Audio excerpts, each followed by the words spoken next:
In the last segment, I showed an example of an opening threat when white plays g4, black plays d5, and then after bishop g2, white offers the pawn on g4, and if black takes it, then black ends up in trouble.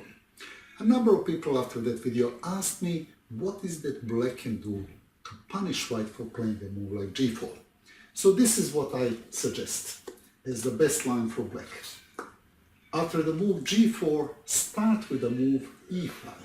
And keep in mind that this move g4 really has only two ideas behind.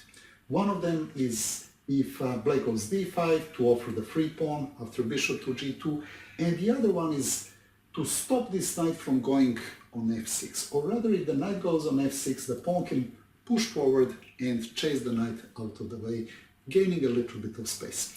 So that's the only justification for playing this g4. It's not a very good move at all because it's very weakening and it gives black a better position in the center. So after g4, start with e5, bishop g2, and simply develop the knight to c6,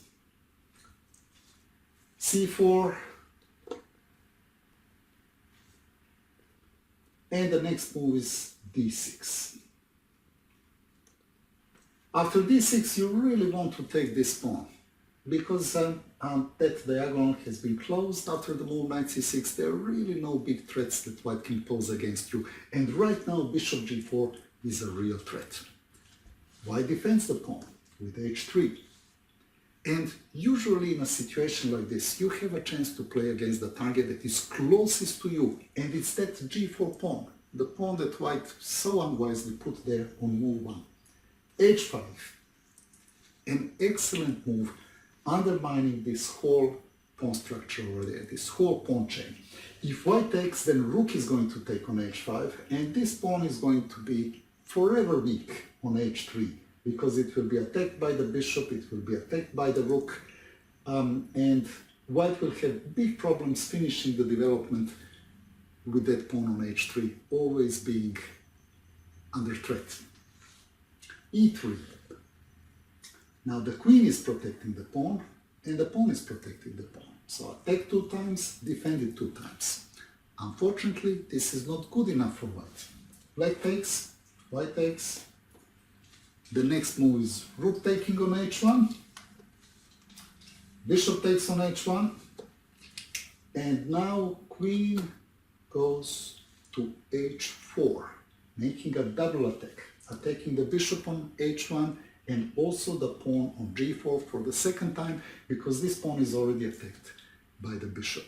The only move to protect both is to go bishop to f3.